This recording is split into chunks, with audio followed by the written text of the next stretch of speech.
Hermanos, buenos días. Qué gusto saludarlos a todos ustedes. ¿Cómo están? Bien. Bendito sea Dios. Bien, hermanos, doy gracias a Dios porque me permite y me da el privilegio de poder compartir su palabra. Les voy a pedir, por favor, que hagamos una oración antes de iniciar. Inclinamos nuestros rostros para decirle así a nuestro Padre. Bendito y amado Señor, querido Padre, muchas gracias por tus bendiciones. Gracias, Señor, por tu amor, tu misericordia, tu bondad, Padre. Gracias por la paciencia que tienes para todos y cada uno de nosotros, Señor, y gracias por tu amor, Padre. Señor, pues ponemos todo en tus manos, que todo sea conforme a tu voluntad. Habla tú a través de nosotros, Padre. Gracias, Señor, te pedimos todo esto en el dulce nombre de tu querido Hijo, nuestro único y suficiente Salvador, Cristo Jesús. Amén. Gracias, hermanos. Bien, hermanos, pues vamos a continuar, perdón, con el tema que hemos venido ya tratando desde hace 2 semanas, ¿verdad? El Mesías, el tema del Mesías. En esta ocasión nos corresponde el Mesías y la victoria del creyente. Hermanos, como seguidores de nuestro Señor Jesucristo, todos queremos vivir una vida cristiana triunfante, ¿verdad? La Biblia nos asegura que Dios y su Hijo son vencedores y que nosotros los creyentes podemos compartir sus victorias. El apóstol Pablo nos enseña, nos confirma esto en 1 Corintios 15:57, cuando nos dice: más gracias sean dadas a Dios, que nos da la victoria por medio de nuestro Señor Jesucristo. La victoria en Cristo se logra a partir de un acto de fe, un acto de nuestra propia voluntad, para darle al Señor el señorío de nuestra vida. El primer paso, es conocer su voluntad. Y a partir de allí se encadenan otros actos de nuestra propia voluntad. Creer a Dios, creerle a Dios. A pesar de la problemática que se puede presentar en nuestras vidas, en nuestro diario vivir. Y no dudar para que nuestra fe se fortalezca. Hebreos 11:1 nos enseña qué es la fe, ¿verdad? Es pues la fe, la certeza de lo que se espera, la convicción de lo que no se ve. Bien, hermanos, este tema del Mesías y la victoria del creyente, podemos considerar que tiene varios temas. Por ejemplo, la victoria en Cristo se logra a través de un acto de fe y de la voluntad de entregarle el señorío de la vida al Señor. La clave para alcanzar la victoria en Jesús definitivamente es la fe en Él. ¿Quién es el que vence al mundo? Sino el que cree que Jesús es el Hijo de Dios. El apóstol Juan en 1 Juan 5, de los versículos 1 al 5 nos dice, si quieren que vayamos ahí, por favor, hermanos, por favor. 1 Juan.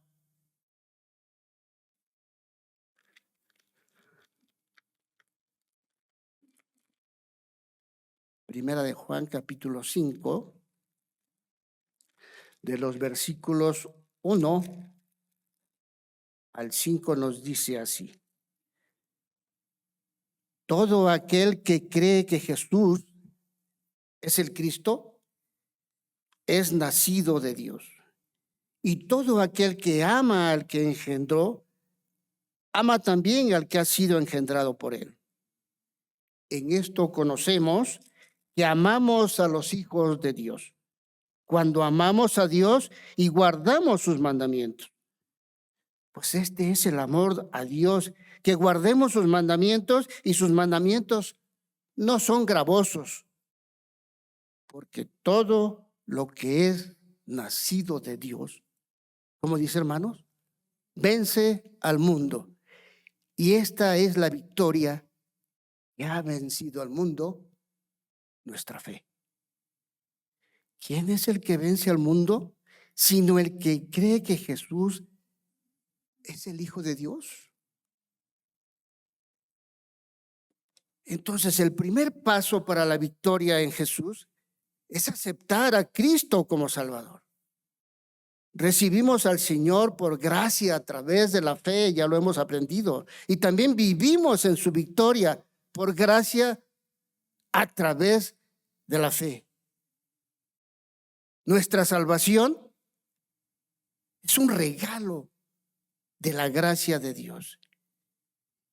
Y nuestra victoria en Jesús es un regalo de la gracia de Dios. Hermanos, la fe que salva es una característica de un vencedor. El creer se refiere a la noción de una fe continua y nos muestra que la marca de los creyentes auténticos es que permanecen y perseveran en esa fe a lo largo de su existencia.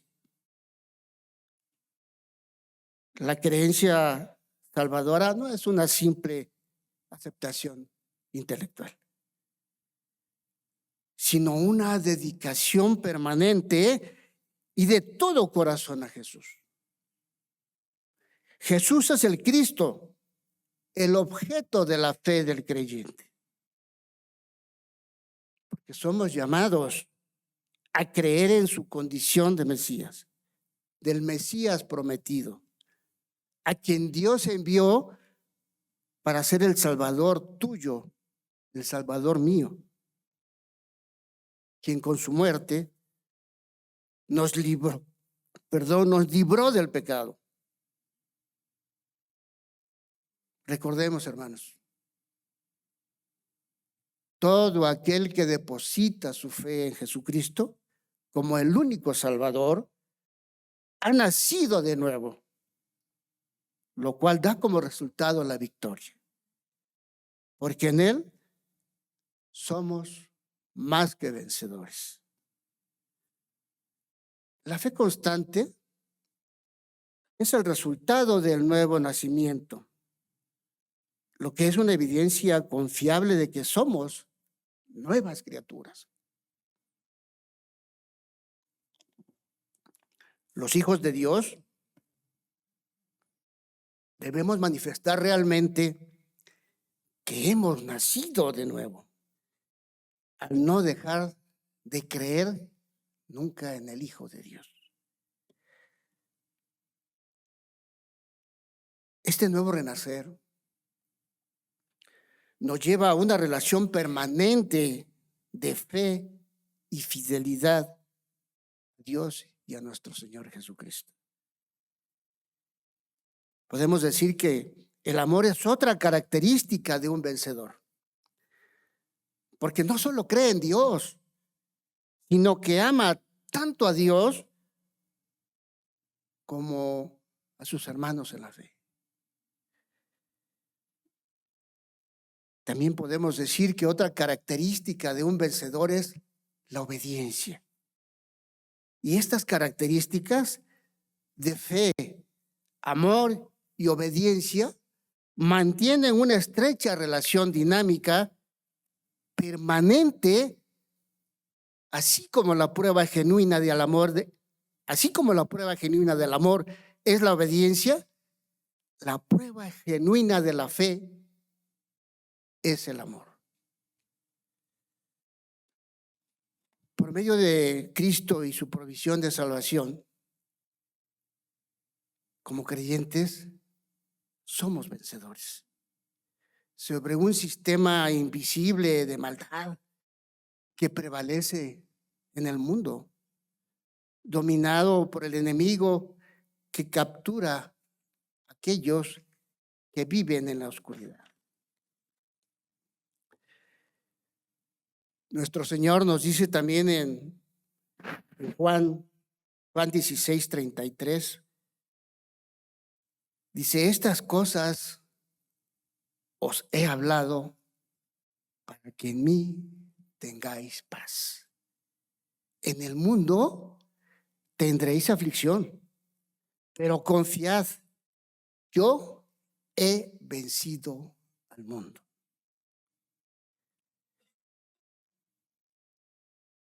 Aquí nuestro Salvador nos enseña que se describe a sí mismo como lo que es el vencedor. La razón fundamental para perseverar en medio de las pruebas es la victoria de Jesús sobre el mundo.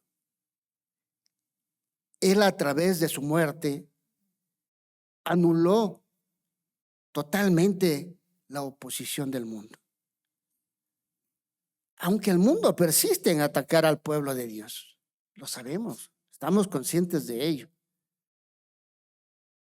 Sus ataques no pueden causarnos daño porque con su victoria, Cristo ya derrotó por completo todo el sistema de rebeldía y maldad que controla Satanás. Gracias a la unión de los creyentes con Cristo, también somos partícipes de su victoria gloriosa. Y el creyente, hermanos, tiene victoria continua sobre el mundo.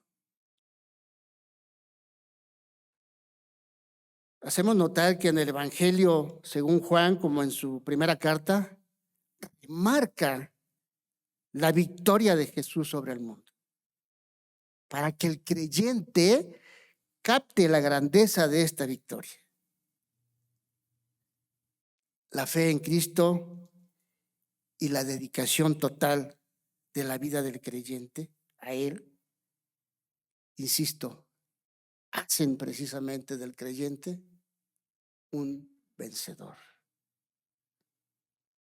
La presencia de nuestro Señor y Salvador en nuestras vidas nos da la seguridad plena y la certeza de la victoria. Dice Apocalipsis 13:21, dice: al que venciere, le daré que se siente conmigo en mi trono, así como yo he vencido y me he sentado con mi Padre en su trono.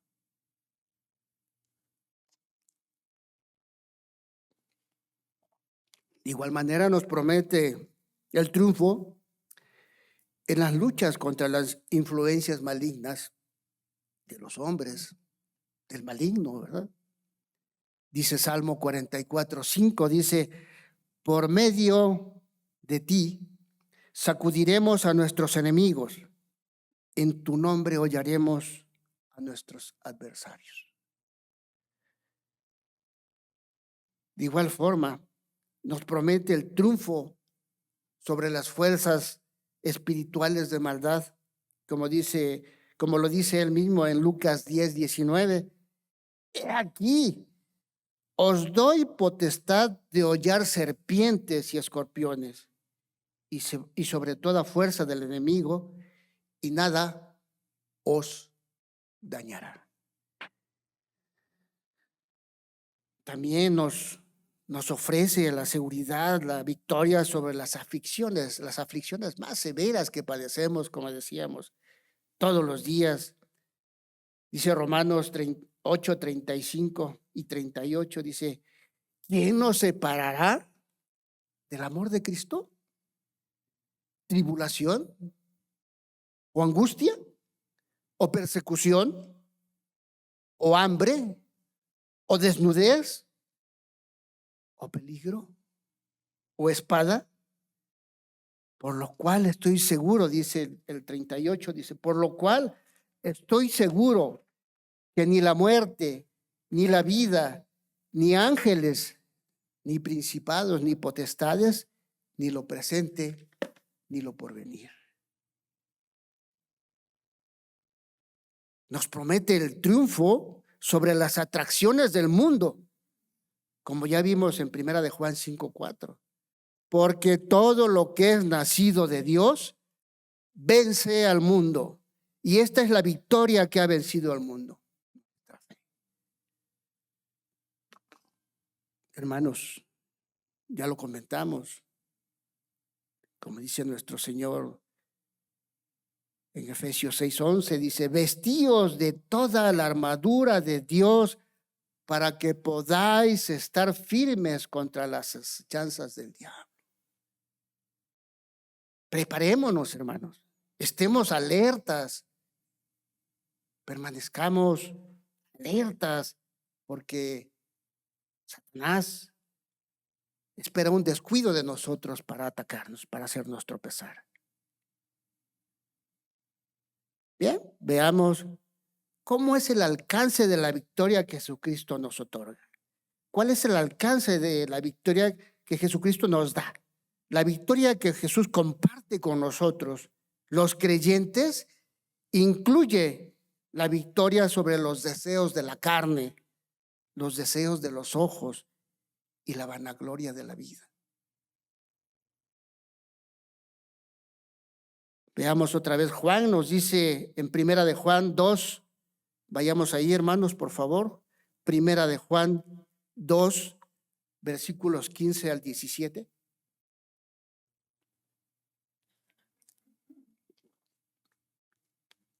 Dice 1 de Juan 2, 15 al 17. No améis al mundo, ni las cosas que están en el mundo. Si alguno ama al mundo, el amor del Padre no está en él. Porque todo lo que hay en el mundo, los deseos de la carne, los deseos de los ojos y la vanagloria de la vida, no proviene del Padre, sino del mundo. Y el mundo pasa, y sus deseos.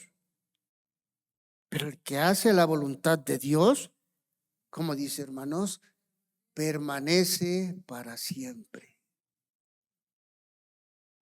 Entonces, mantengámonos ahí, hermanos, para que permanezcamos para siempre.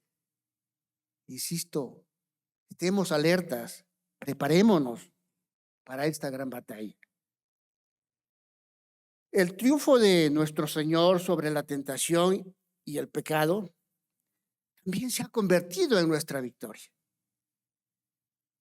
Dice Gálatas 5:24, dice, pero los que son de Cristo han crucificado la carne con sus pasiones y deseos.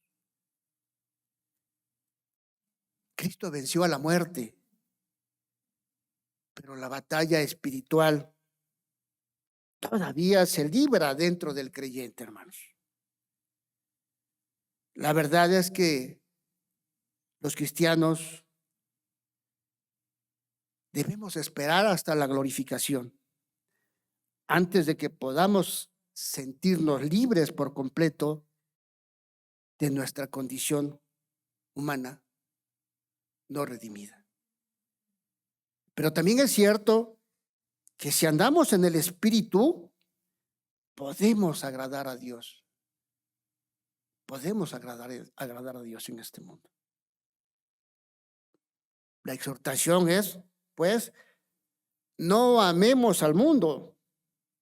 Separémonos del mundo y de las cosas del mundo. Sabemos a qué se refiere la palabra mundo, ¿verdad? Todo aquello dominado por el maligno.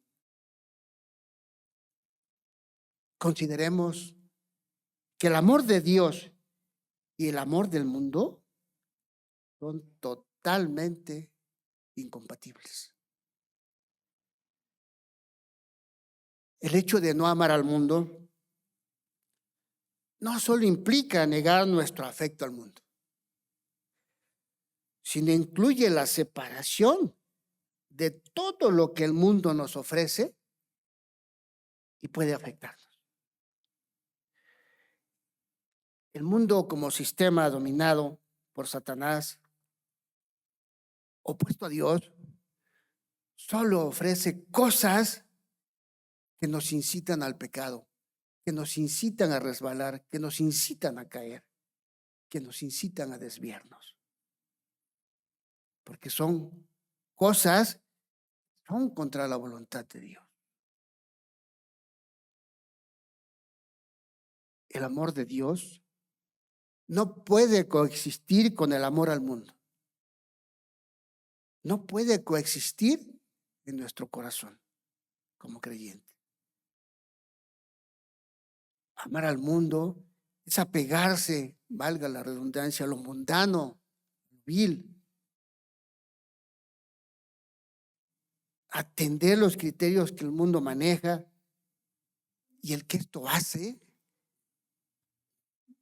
evidentemente, no ama a Dios. Dice Santiago 4:4, dice: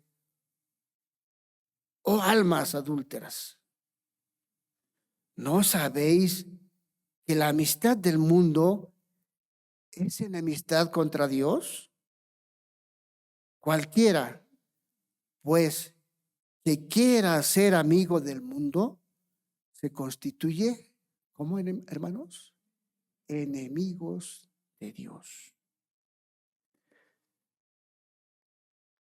El mundo, como un sistema dominado por el maligno, un sistema malvado,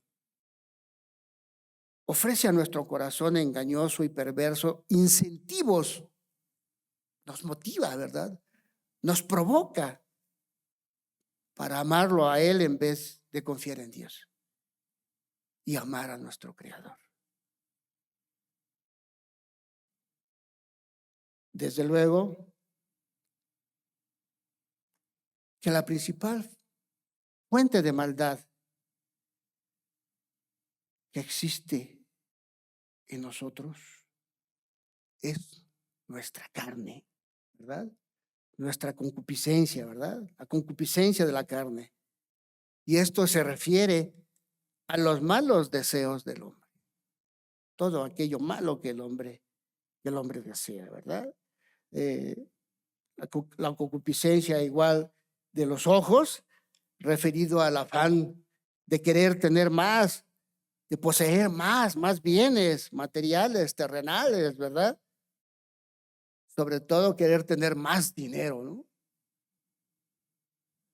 Desgraciadamente sabemos que el dinero es el que abre todas las puertas, ¿no? La fama, al poder, a la vanagloria, al vicio y todo lo que el dinero puede generar. Desde luego, cuando el dinero no es usado para alabar y honrar a nuestro Dios.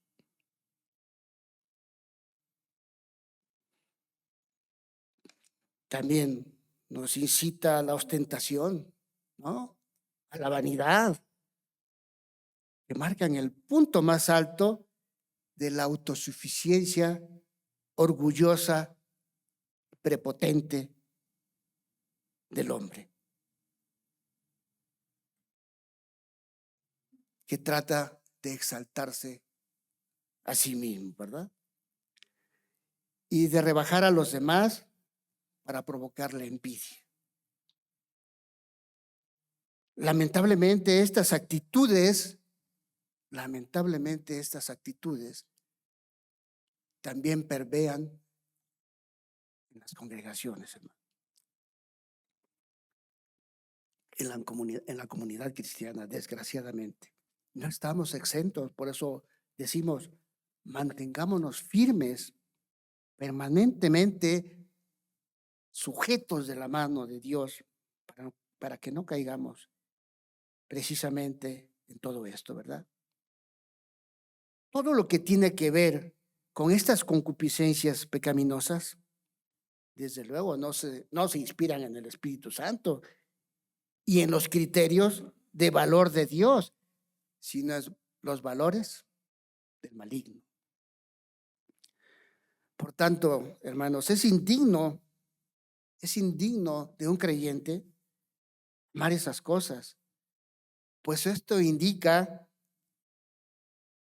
que se guía por el criterio del mundo y del que controla el mundo. Otro motivo muy fuerte para que el creyente no deba amar el sistema del maligno en el mundo, su carácter temporal. Todo esto pasa, hermanos, todo esto es temporal. Los placeres que el mundo nos ofrece son temporales, son instantáneos. Al final de cuentas, no tenemos ningún beneficio. Al contrario, nos lleva a la perdición y todo es temporal. Desgraciadamente, el mundo se encuentra en un proceso total de desintegración y se encamina de manera inexorable a la destrucción. Pero el que hace la voluntad de Dios permanece en él para siempre, hermanos. A diferencia del mundo temporal que nos ofrece el maligno. La voluntad de Dios es permanente e inmutable. Los que siguen la voluntad de Dios son parte de su pueblo para siempre. Dios ofrece la victoria de la salvación a sus hijos. Dios nos ofrece la promesa de la salvación. Otro punto es la confianza en Dios proporciona al creyente una vida victoriosa frente a las luchas y problemas de este mundo. Hermanos, como ya dijimos, mientras permanezcamos en este mundo caído, seguiremos teniendo luchas que superar y batallas que librar. Es muy posible que a veces resbalemos, caigamos y a veces hasta fracasemos. Sin embargo, debemos seguirnos levantando, pidiendo a Dios que nos equipe con su gracia y su poder para vencer. Dice 2 de Corintios 12, versículo 9, si quiere vayamos, por favor. 2 de Corintios 12, 9. Dice,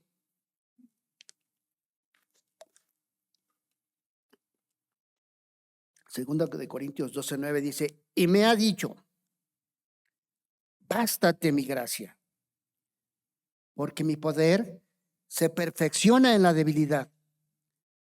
Por tanto, de buena gana, me gloriaré más bien en mis debilidades, para que repose sobre mí el poder de Cristo. La palabra de Dios nos revela la disponibilidad constante y segura de la gracia divina.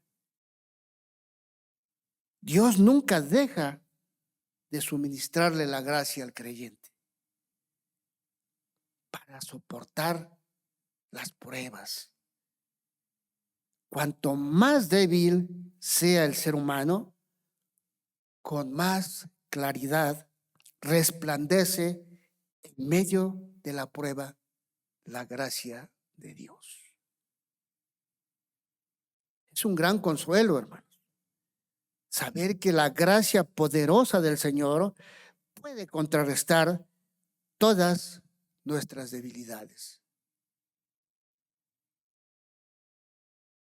Como creyentes, luchamos nuestras batallas en el ámbito espiritual de rodillas. Pues aunque andamos en la carne, no militamos según la carne, porque las armas de nuestra milicia no son carnales, sino poderosas en Dios para la destrucción de fortalezas, nos dice 2 Corintios 10, 3 y 4. Lo volvemos a leer. Dice, pues aunque andamos en la carne, no militamos según la carne, porque las armas de nuestra milicia no son carnales, sino poderosas en Dios para la destrucción de fortalezas. Hermanos, nosotros como seres humanos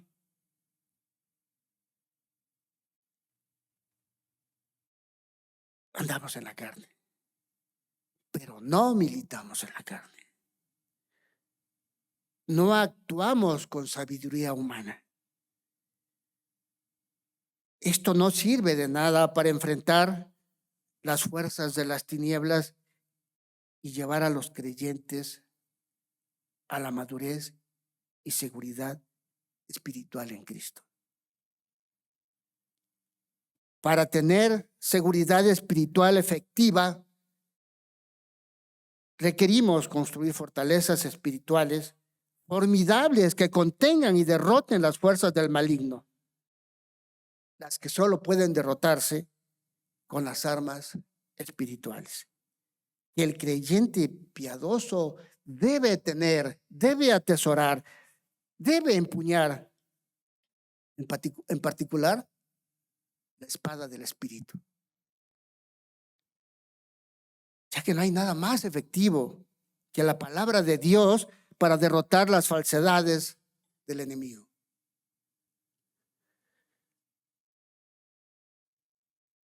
Dios nos ha dado armas, herramientas efectivas para la lucha espiritual. Esto es, una armadura espiritual para protegernos de los poderes de las tinieblas que están constantemente en guerra con nosotros, todos los días, desde que nos levantamos, ¿no?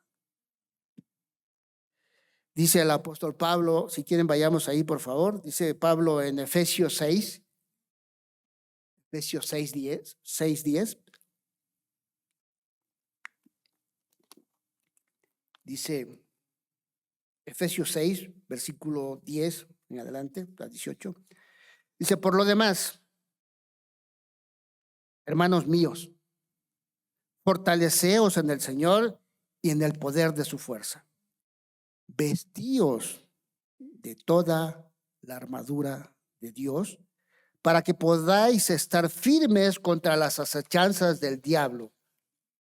Porque no tenemos lucha contra sangre y carne, sino contra principados, contra potestades, contra los gobernadores de las tinieblas de este siglo,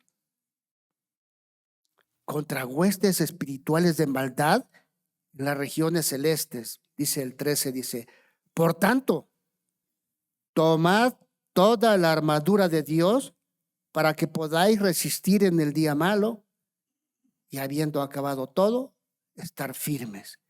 Estad pues firmes, ceñidos vuestros lomos con la verdad y vestidos con la coraza de justicia y calzados los pies con el apresto del evangelio de la paz. Sobre todo, tomad el escudo de la fe con que podéis apagar todos los dardos de fuego del maligno. Y tomad el yelmo de la salvación y la espada del Espíritu, que es la palabra de Dios, orando en todo tiempo, con toda oración y súplica en el Espíritu, y velando en ello con toda perseverancia y súplica por todos los santos. El creyente verdadero, quien vive la vida controlada por el Espíritu, tiene que estar plenamente consciente que se encuentra en una batalla tremenda, una batalla espiritual tremenda. No podemos luchar en nuestras fuerzas ni con nuestra sabiduría. Dios, a través de su palabra, nos instruye cómo salir triunfadores de esa guerra espiritual. En este pasaje de Efesios 6 se establecen las verdades básicas en cuanto a la preparación espiritual necesaria del creyente, así como las verdades acerca de nuestro enemigo, su batalla y su victoria.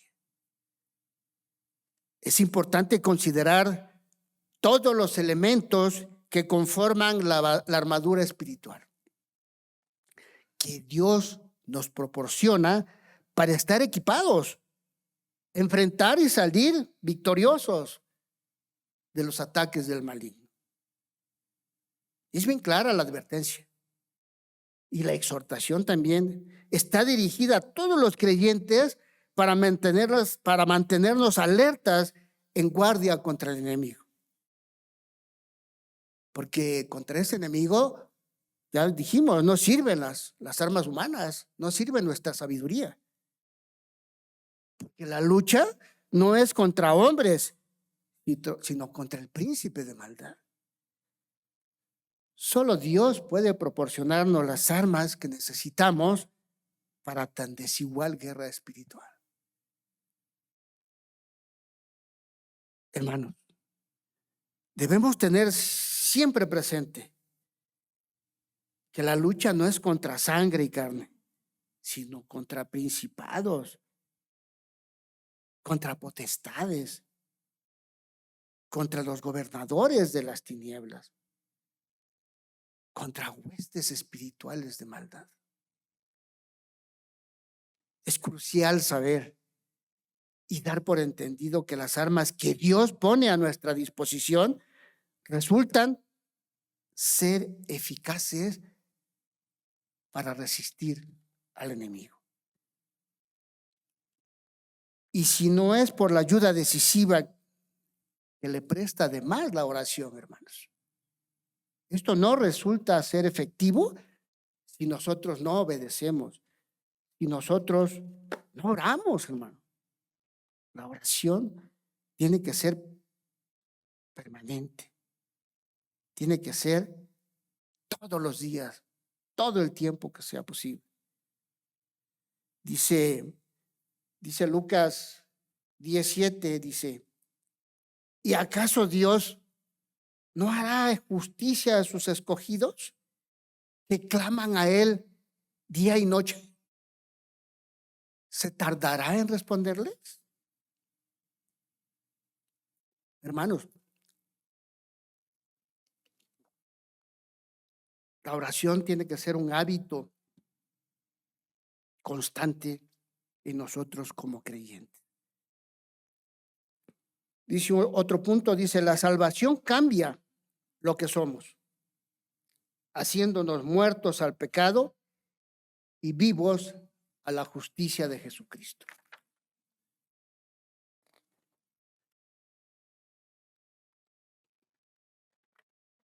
Nuestro Señor Jesucristo obtuvo la victoria suprema en la cruz. Allí se expió el pecado y se rompió el poder del pecado y de la muerte. Después de la crucifixión y la sepultura de nuestro Señor, recordemos, Él resucitó de entre los muertos 3 días después. Y ahora nosotros compartimos precisamente esa victoria. Satanás pensó que había triunfado, pensó que había obtenido la victoria con la muerte de Cristo, ¿verdad? En realidad, determinó su propia derrota. Esta muerte rompió nuestras cadenas, nos liberó de la prisión del pecado y desarmó totalmente los poderes sobrenaturales del mal. Dice Colosenses capítulo 2, versículos del 13 al 15, dice,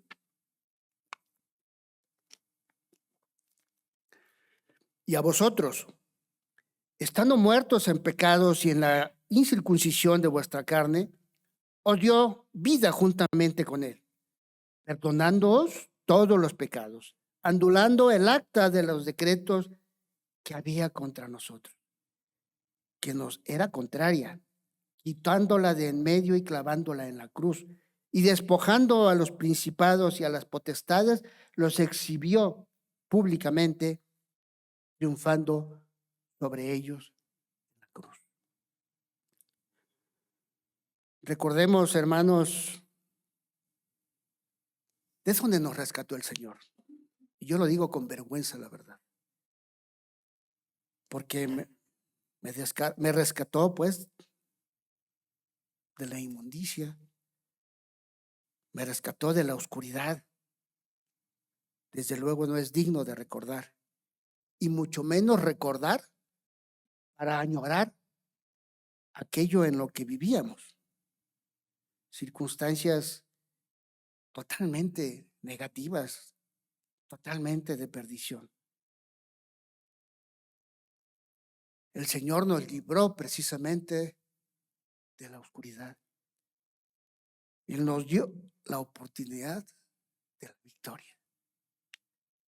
Solo por medio de la fe en Jesucristo, aquellos que están muertos en sus pecados pueden recibir la vida eterna. No hay otra forma. El poder de nuestro Señor y Salvador, que levanta a los creyentes de la muerte y les da vida, es el mismo poder que suministra energía a todos los aspectos de la vida cristiana. Hemos renacido para una vida nueva. Y esto es cierto, si nosotros en Cristo morimos y fuimos sepultados con Él, por lo cual también nos hemos unido con Él en su resurrección. Nuestra vida posee una nueva cualidad y carácter. El pecado era la característica principal de la vida vieja, pero la justicia es lo que distingue la nueva vida. Ese viejo hombre que ya murió, que ha muerto, es la identidad no regenerada del creyente y murió con Cristo. Y la vida que disfrutamos ahora es una vida otorgada por Dios, que es la vida misma de Cristo. Hemos sido removidos de la presencia y el control del hombre no regenerado, de tal manera que no tenemos ya por qué seguir, como decíamos hace un momento, esos recuerdos, rememorar todo aquello que vivíamos. De tal forma que tenemos que olvidar completamente todos esos hábitos pecaminosos, de seguir llevando o de seguir permitiendo su influencia maligna en nuestras vidas, ¿verdad? Pero hermanos, cuidado. Si bien es cierto que el viejo hombre ya murió, el pecado sigue acechando nuestras vidas, desde luego, sobre nuestra carne temporal, sobre nuestra condición humana no redimida, que se caracteriza precisamente por deseos corruptos, por deseos totalmente malos. Esto es la naturaleza nueva del creyente. Que sigamos la palabra de Dios y nos mantengamos firmes para eliminar precisamente todo eso que ya fue quitado de nuestra vida.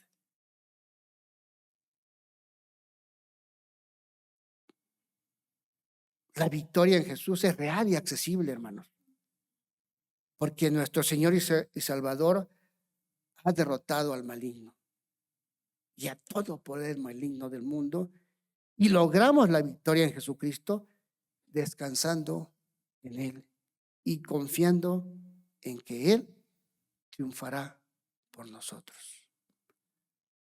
Dice Mateo 11, 28 y 29, dice, si quieren vayamos ahí, hermanos, los espero, porque voy muy rápido, ¿verdad? Pero es que ya el tiempo se me está acabando. Mateo 11, 28 y 29. Dice Mateo 11, 28, dice, venid a mí todos los que estáis trabajados y cargados, y yo os haré descansar. También dice el 29, llevad mi yugo sobre vosotros y aprended de mí, que soy manso y humilde de corazón, y hallaréis descanso para vuestras almas. Además, el 30 nos dice, porque mi yugo es fácil y ligera mi carga. Esta invitación es abierta a todos aquellos que escuchan, pero también está dirigidos a aquellos que están cargados por su propia bancarrota espiritual y el peso de tratar de salvarse por sí mismos. ¿Cómo? Mediante las obras.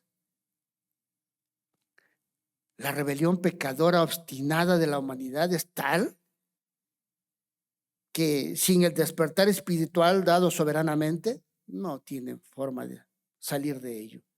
Todos los pecadores se aferran a rechazar el camino de la pobreza espiritual.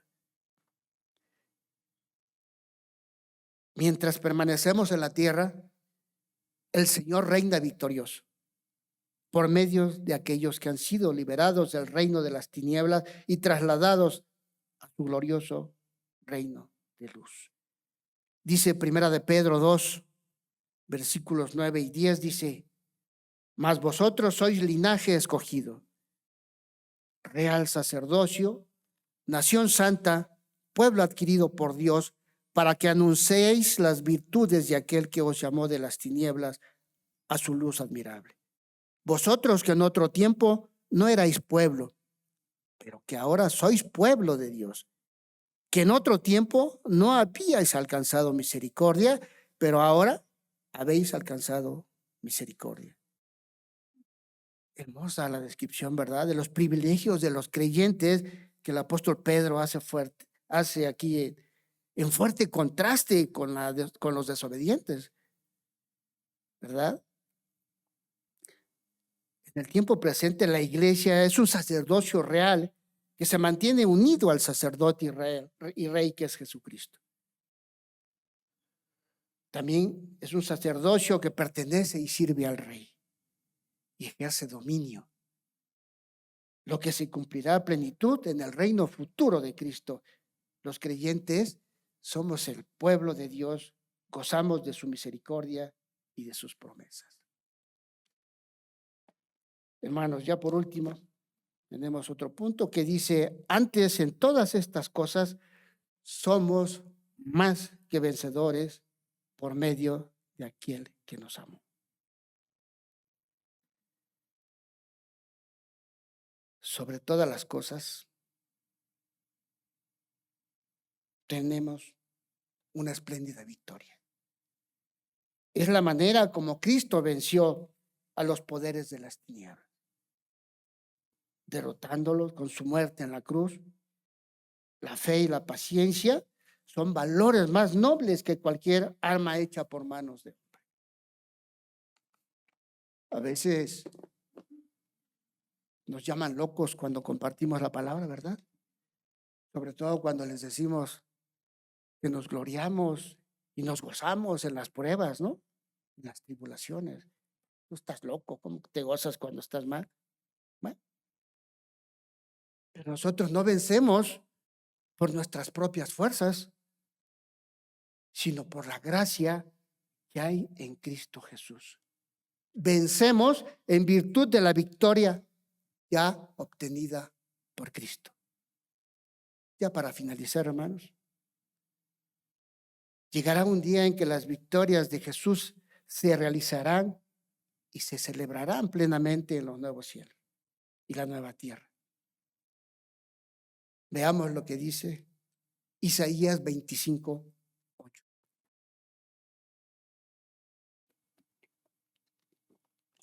Dice Isaías 25:8, dice, destruirá a la muerte para siempre y enjugará Jehová el Señor toda lágrima de todos los rostros y quitará la afrenta de su pueblo de toda la tierra, porque Jehová lo ha dicho. Bien, hermanos, muchas gracias por su atención. Oremos, por favor, ¿sí? Bendito y amado Padre, querido Señor, muchas gracias por tus bendiciones, gracias por tu amor, gracias por la victoria que tú nos has dado, Padre amado. Gracias, Señor, por el privilegio que nos das de poder compartir con nuestros hermanos esta grandiosa noticia, Padre amado. Gracias por tu amor, tu misericordia, tu bondad y todo lo que nos das día con día. Bendice, Señor, a todos nuestros hermanos hoy presentes. Cuídalos, Padre, fortalece su fe. Gracias, Señor. Padre querido, pues te damos gracias, te pedimos todo esto en el dulce nombre de tu amado Hijo, nuestro único y suficiente Salvador Cristo Jesús. Amén. Muchas gracias, hermanos. Dios les bendiga.